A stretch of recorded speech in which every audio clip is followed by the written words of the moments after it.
Вы, мужчины, внуки Манаса, потомки Манаса, на войну ходили все с открытым забралом. Вы о чем говорите?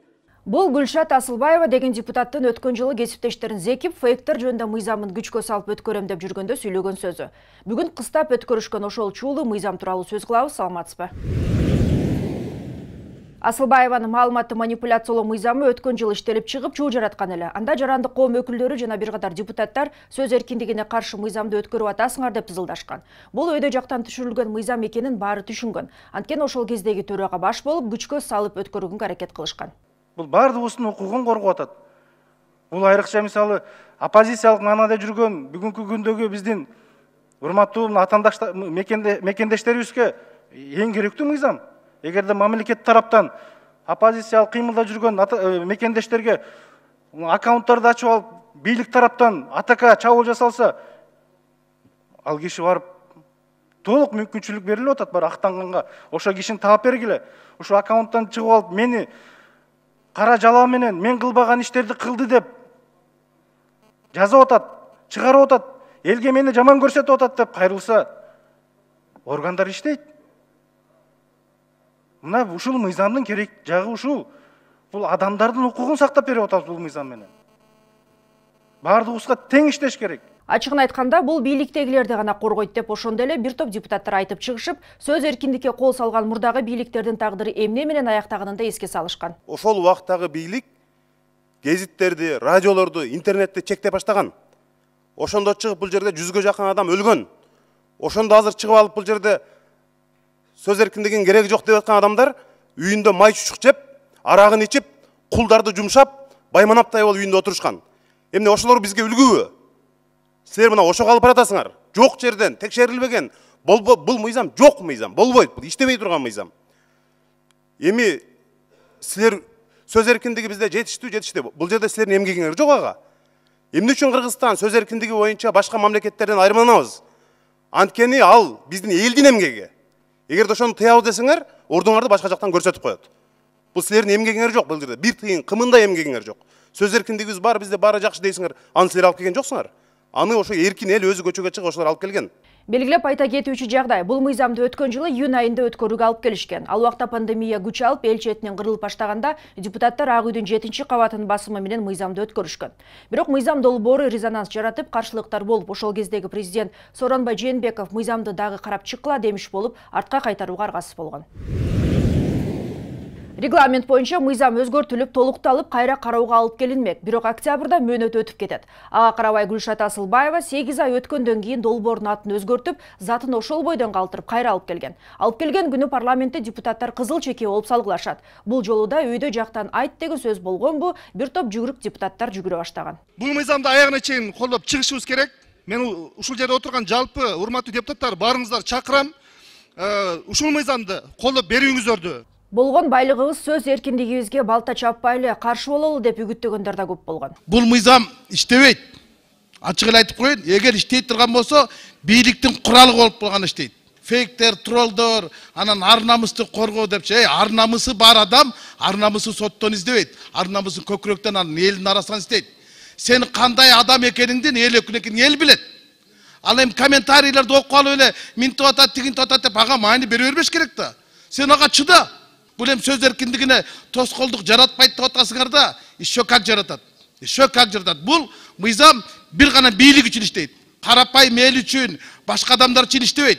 Бийлик өзүнүн ыңгайына жаратган иштейт. Ошондуктан бул мыйзамды колдоого чакырам. Акыры добушка коюлуп, мыйзам өтпөй калат. Ошондо буйрук алып өткөрөбүз деп билек туруп алгандар кайра добуш берүүгө жөнөтүүнү суранып, чуу көтөрүшкөн. Эме сиз айтып коюңуз, бирок кайрылып келебиз. Азыр кайра добушка коем мен.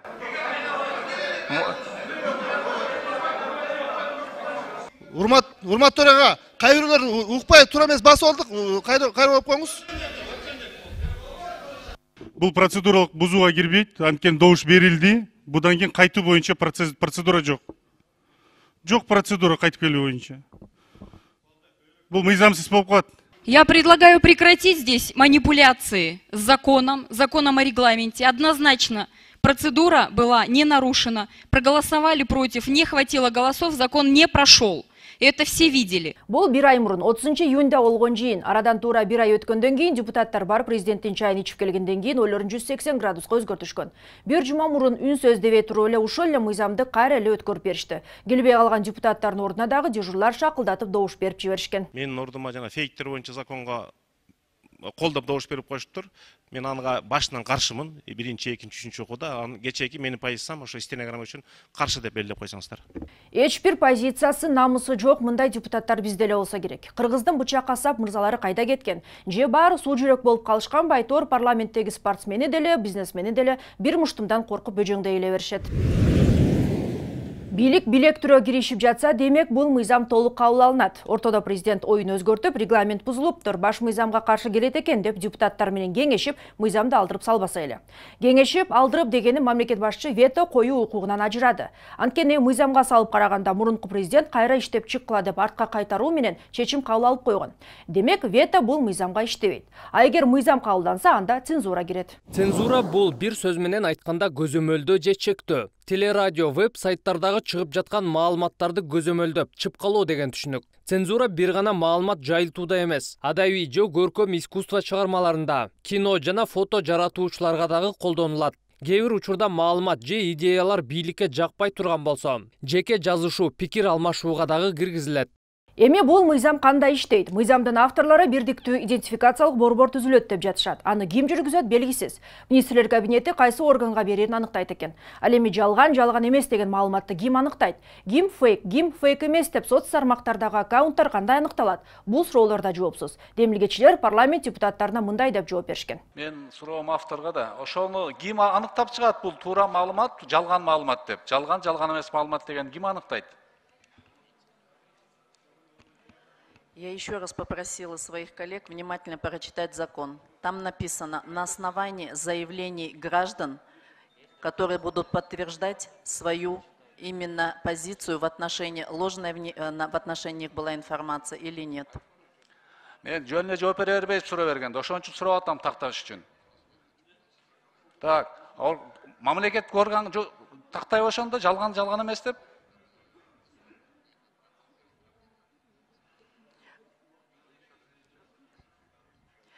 Я же сказала, на основании подтверждающих документов. Могу привести пример. Подтверждающий документы ким берет анда? Истец. Это обычная практика. Ошондо сиз бир жаран кайрылса, ошол маалымат туура эмес деген жыйынтыкты ким берет, заключенияны? Уполномоченный орган вправе вынести решение о Хорошо, уполномоченный орган ким болот ошондо? Это будет определяться кабинетом министров. Анда сиз толук неме бере аласызбы, что өкмөт ар дайым элге чындыкты айтат деп? Кепилдик. Вопрос правда или неправда, говорящая через правительство, этот вопрос в законопроекте не стоит. Жок, ошо өкмөткө берип атпайсызбы уполномоченный орган өкмөт аныктайт деп? Бул мыйзамды сиз жазгансызбы же бирөө жазып бергенби сизге? Да. Эч ким бул мыйзамды түшүнбөй жатат. Азыркы айтылгандардан деле эч нерсе түшүнүксүз. Кандай иштейт, механизмдери жок деп ошол эле депутаттар, эксперттер айтып келишет. Айта кетүүчү нерсе, бирөөнүн кадырына шек келтирүү же каралоо болсо, аны жөнгө салчу мыйзамдар азыр деле бар. Ар бир адам сотко берип, соттошуп, өз намысын коргой алат. А бул мыйзам күчүнө кирсе, өзүнүн оюн билдиргендер бийликке жакпай калса, ооз жабуулар болбойт деп ким кепилдик берет? Мыйзамы эч нерсеси жок эле бийликти колдобогондор запкы тартып эле келе жатышканы чында. Мисалы, өткөн жылы пандемия учурунда жалган маалымат таратып жатат деп дарыгерлерди кысымга алып, кечирим суратуулар болгону дали эсиңерде болсо керек. На днях выложил ложную информацию о некачественных масках. На самом деле поликлиника имеет полный комплект качественных средств индивидуальной защиты и масок. Прошу прощения за предоставление ложной информации. Мыйзамдын авторлору фейктерди жок кылууга да шарт түзүлөт деп жатышат. Бирок кантип? Жооп жок. Бирөө бир нерсе деп жазып чыкса, эл ишенип алып атат деген дагы аргументтерди келтиришүүдө. Анда балким калкты медиа сабаттуулукка үйрөтөрүз. Ал жагын карашпайт. Тыюу, көзөмөл, ооз ачпагыла. Болду. Ооба бизде жоопкерчилик албай айта бергени дей бергени бар. Маселен, азыр маалымдоо каражаттарына чыгып жаткан маалыматтар тууралуу айтып жатам. Маалымдоо каражаттар ойдон алып бир нерсе жазбайт, чыгарбайт. Бирөөнүн айтканына, дегенине таянып жазат, чыгарат. Ал жагынан маалыматты берген булактын жоопкерчилигин ойготуу керектир. Бирок муштум менен эмес. Кандай дейсиз? Өз оюңузду комментарийге жазыңыз. Көрүшкөнчө.